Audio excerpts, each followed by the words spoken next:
So our next topic is chord joining two points of the hyperbola. So if you draw a diagram, so point P and point Q are on the hyperbola. The line joining these 2 points is nothing but the chord. So it need not be on the two different branch. You can have Q on the same branch also, given this is a chord. But in this case we'll take it on two branches. So this alpha and beta represents eccentric angle of P and Q respectively.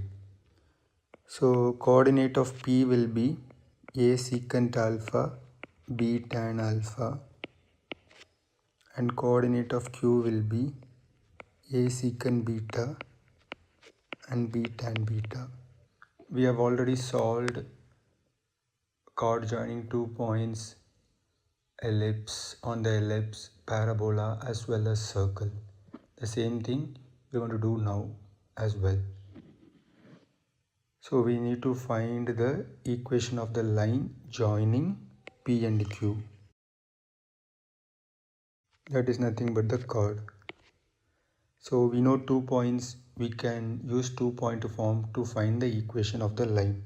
So this is x1, this is y1, this is x2 and this is y2. Equation of the line joining P and Q is y minus y1 is equal to y2 minus y1 by x2 minus x1 into x minus x1. So y minus b tan alpha to b tan beta minus b tan alpha divided by a secant beta minus a secant alpha into x minus a secant alpha. So if you simplify it, converting tan in terms of sine and cos and secant in terms of 1 by cos and then cross multiply, if you simplify this, you will end up with the final result, which is very similar to the chord joining 2 points of ellipse with small changes. X by a cos alpha minus beta by 2 minus y by b sin alpha plus beta by 2 is equal to cos alpha plus beta by 2, which you should remember. Next, there is a special case of this. The chord passes through focus.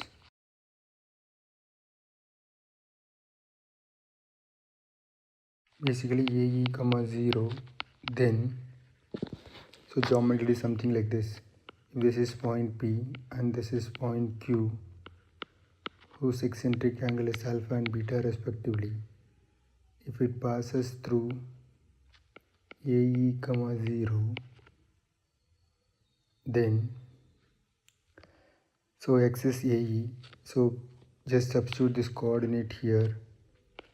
So AE by A cos alpha minus beta by 2, y is 0, so second coordinate will become 0, cos alpha plus beta by, so you can cancel A, so E is equal to cos alpha plus beta by 2 by cos alpha minus beta by 2.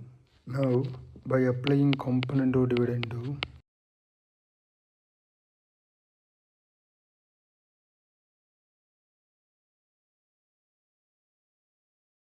so 1 plus E by 1 minus E, so same thing you have to do here, cos alpha minus beta by 2 plus cos alpha plus beta by 2 by cos alpha minus beta by 2 minus cos alpha plus beta by 2. So cos C plus cos D is 2 cos C plus D by 2. So 2 cos alpha by 2 cos beta by 2 divided by cos C minus cos D is 2 sin alpha by 2 sin beta by 2. So 1 plus E by 1 minus E is cot alpha by 2 cot beta by 2 or tan alpha by 2 into tan beta by 2 is 1 minus e by 1 plus e. Hope it is clear to you. A quick question based on the finding chord of the hyperbola of joining 2 points whose eccentric angle is given. So it is just the application of formula. You can pause the video, solve it, and you can check the solution. So in this case, this is alpha and beta respectively. A is 6 and B is 5. So equation of a chord joining 2 points is x by a cos alpha minus beta by 2 minus y by b sin alpha plus beta by 2 is equal to cos alpha plus beta by 2. So it is x by 6 cos pi by 3 minus 2 pi by 3 divided by 2 minus y by 5 sin pi by 3 plus 2 pi by 3 divided by 2 is equal to cos pi by 3 plus 2 pi by 3 divided by 2. So you will get here cos minus pi by 6, but cos of minus pi by 6 is cos pi by 6 only, minus y by 5 sin pi by 2 is equal to cos pi by 2. So x by 6 cos pi by 6 is root 3 by 2 minus y by 5 into 1 is equal to 0. So if you simplify it further, x by 4 root 3 minus y by 5 is equal to 0. So this is a property based on the focal chord. The same property we have seen in ellipse and hyperbola also. So what it says is, if you take point P and point Q, it is a chord. If it passes through the focus, then it is called a focal chord. So let's take, so PS and SQ are the segments of the focal chord whose length are L1 and L2 respectively. So what they are saying is harmonic mean of segments of focal chord.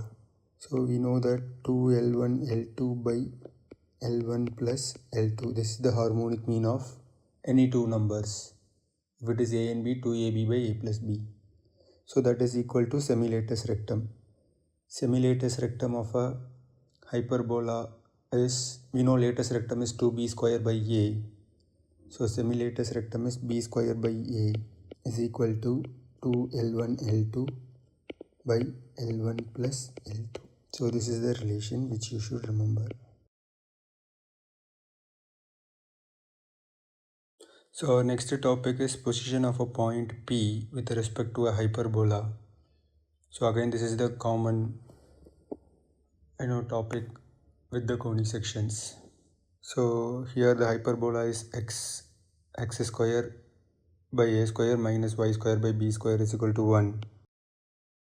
So you make the right side 0 by shifting 1 to the left side. Whatever is there in the left side, that is basically S, right? This is the general notation. Now there is something called S1.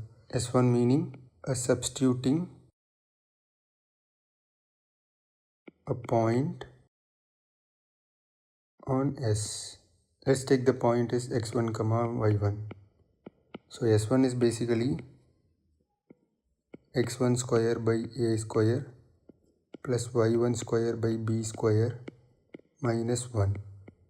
So it depends on the sign of this, negative, positive or 0. We will determine whether the point lies outside, inside or on the hyperbola. So in general, whatever we have seen earlier, be it a circle, parabola or ellipse, where if S1 greater than 0, then the point lies outside, equal to 0 lies on, and less than 0 lies inside. There is a small change here. So this is the region which is inside. and outside will be in between both the curves, and on will be obviously on the curve. So let us try to find the sign. Here taking 2 points to prove, where P lies outside the hyperbola and Q lies on the hyperbola. Since it is a perpendicular line to the x-axis, x coordinate of P and Q remains the same. So Q x1, y2 lies on hyperbola, which means it should satisfy the equation of hyperbola.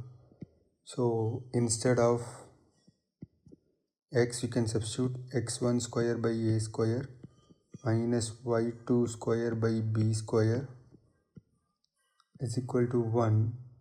From this y2 square, if you simplify it, that will be b square times x1 square by a square minus 1. And we know that from the graph, y1 is greater than y2, so obviously y1 square is greater than y2 square.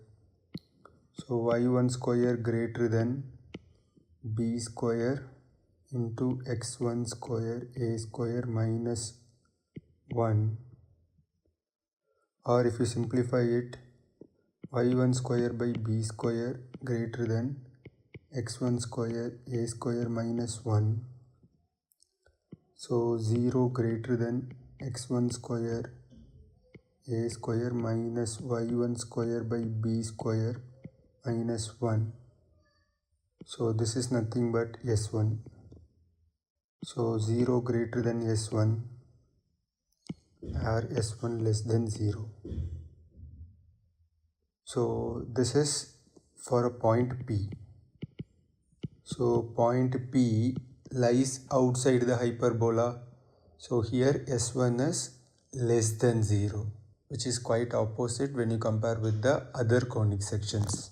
So the conclusion here is, if s1 less than 0, then point lies outside. s1 equal to 0, the point lies on the hyperbola. If s1 is greater than 0, the point lies inside the hyperbola.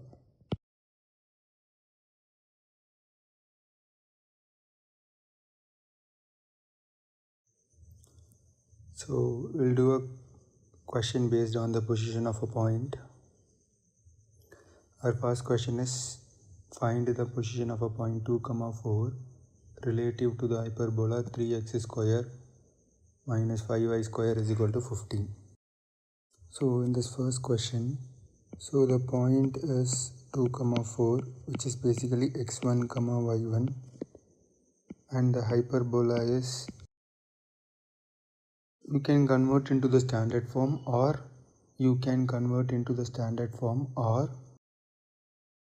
make the right side 0, whatever is in the left side is yes.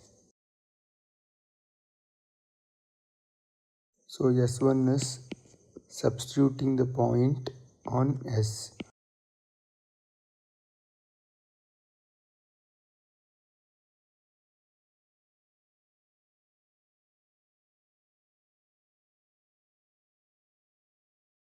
Which comes to be minus 83, which is less than 0. So indicates point lies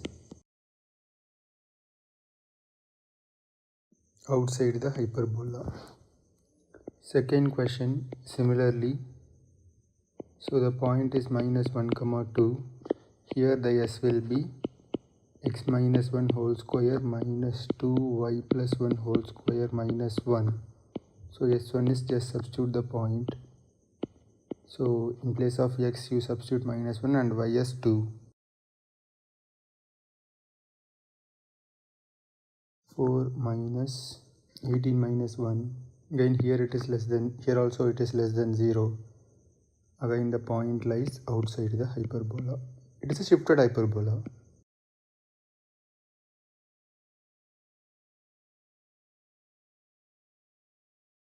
Hope these basic problems are clear to you.